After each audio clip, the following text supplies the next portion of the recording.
What if I told you that one bad SUV can drain you $10,000 and still leave you stranded on the shoulder? Sounds insane, but it's also true. And not every SUV is a money pit, so stay with me here. But some of them start failing from the inside long before they even reach 80,000 miles. Today, we're counting down 7 SUVs that bleed your wallet early. Failed transmissions, ruined engines, recalled stacked on recalls. We're going from number 7 down to number 1. And number 1 is the one almost nobody expects. It isn't some worn out, high mileage clunker. It's brand new, it's expensive, and it's already a mess. And after the countdown, 2 bonus models that you should avoid. Every number here is backed by Consumer Reports, RepairPal, and NHTSA recall data. No guessing. So before you spend $30, $40, or even $50,000, watch this all the way through. Your next SUV is riding on it. Coming in at number 7, the Land Rover Range Rover. It looks like $1 million rolling down the street, and that is the exact problem. RepairPal scores it a 2 out of 5 for reliability. That puts it 15th out of 19 for luxury full-size SUVs. And Land Rover is dead last as a brand. Owners spend about $1,258 a year on repairs. The all-vehicle average is $652. Air suspension that sags, electrical faults, brake problems, leaks, and they hit more often and harder than the class. Then there's the depreciation. A Range Rover sheds roughly 63% of its value in 5 years. If you buy one new, you're going to be spending about $158,000, and 5 years later, it's only worth about $56,000. That's a steep drop. They are cheap to use because they cost a fortune to keep alive. The people selling them aren't being generous. They're getting out before their next repair bill lands. Status symbol up front, money pit underneath. Sliding into the number 6 spot, the Volkswagen Tiguan. A sharp little compact SUV, nice cabin, German engineering, on paper an easy recommendation. RepairPal ranks it last, 26th out of 26 for compact SUVs. Dead last in the entire segment. Tiguan owners average 9/10 of a shop visit every year. The class average is 3/10, roughly 3 times the amount of trips to the shop. The timing chain tensioners that can wreck the entire engine, water pumps, carbon buildup on the intake valves, that will run you about $730 a year against $520 for the class. Add EPC warning lights and the occasional stall, and it practically lives at the shop. To be fair, JD Power rates recent Tiguans 81 out of 100, and well-kept ones do reach 200,000 miles. The resale is actually one of its strengths.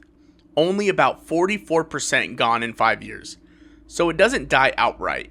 It just drains you a few $100s at a time, year after year. Number 5, the Ford Escape. This one is specific for the models between the years 2020 and 2022.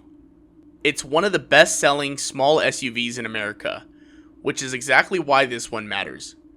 Consumer Reports gave the Escape Hybrid a 21 out of 100 for predicted reliability. It's one of their lowest scores. And this isn't because of the squeaks and the rattles, it's because of the safety recalls.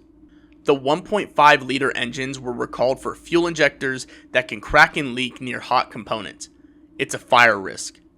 The EcoBoost engines also have a documented habit of letting coolant seep into the cylinders. One documented repair for that ran north of $7,000. The plug-in hybrids brought their own problem: high voltage battery faults that can cut your drive power. Depreciation offers no rescue either. About 55% gone in 5 years. $35,000 down to roughly 16. You eat the depreciation and catastrophic failure risk at the same exact time. Cracking into the top 4, the Chevrolet Traverse. This car is described as big, roomy, 3 rows, styled like a baby Tahoe. On paper, the perfect family hauler. Then, Consumer Reports pulled its recommended rating: below average reliability. That's on a vehicle that just been fully redesigned. The cause is the 9-speed transmission. There was fluid leaks, rough shifts, slipping gears on a low mileage vehicle. The Traverse, GMC Acadia, and Buick Enclave all share the same 2.5 turbo and 9-speed. So this is a whole family of vehicles built on the same shaky transmission. Once you're out of warranty, a transmission job is the kind of repair that wrecks the math on a whole new vehicle. A new SUV shouldn't have you pricing transmission shops in year one. This one does. And the same hardware gets worse one number down. Quick pause.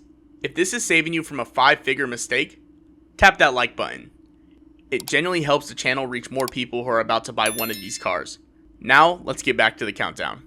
Because number 3 flips the idea that a brand new SUV is automatically a safe one. This is an SUV that has failed for owners at 950 miles.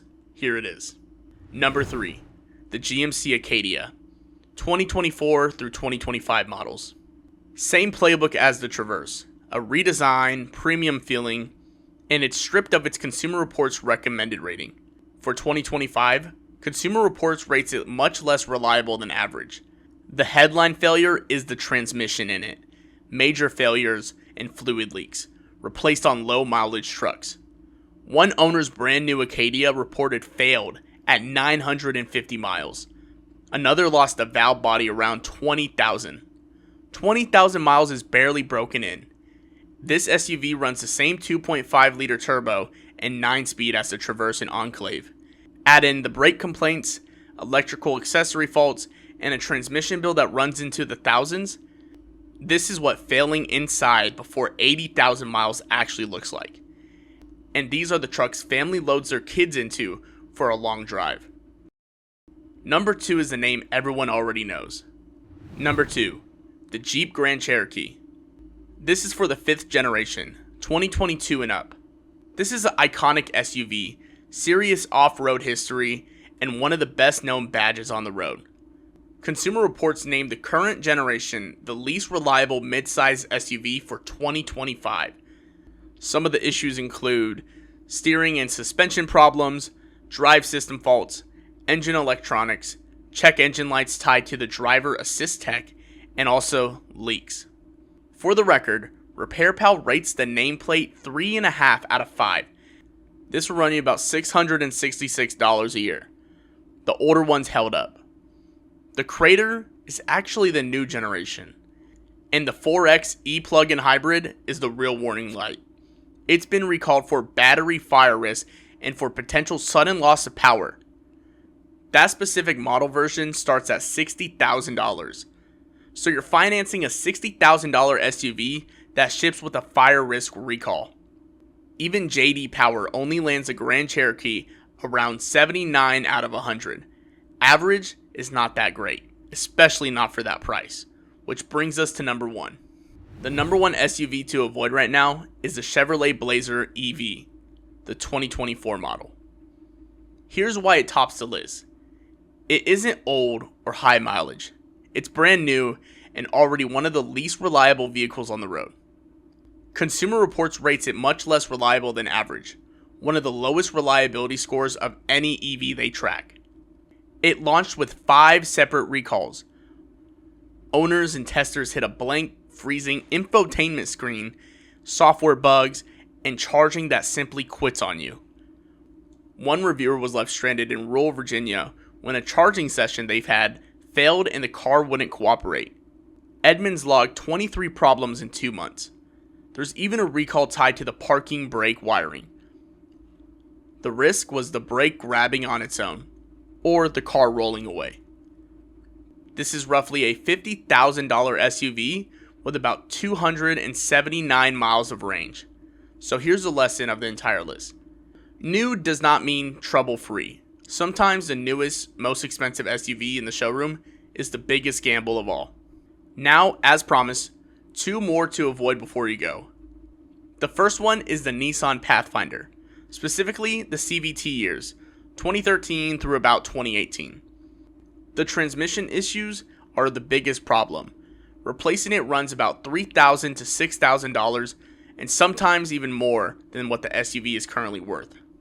Nissan themselves saw the problem and extended the CVT warranty by 2 years and 24,000 miles on a batch of them. The fix on this is simple. If you want a Pathfinder, buy a 2022 or newer model. The second bonus one to avoid is the Cadillac Lyriq. It sits near the bottom of EV reliability rankings, right beside the Blazer, with the same General Motors software problems underneath. Luxury price tag, beta software experience. The Cadillac badge doesn't buy you out of the bugs that you see. So here's the bottom line.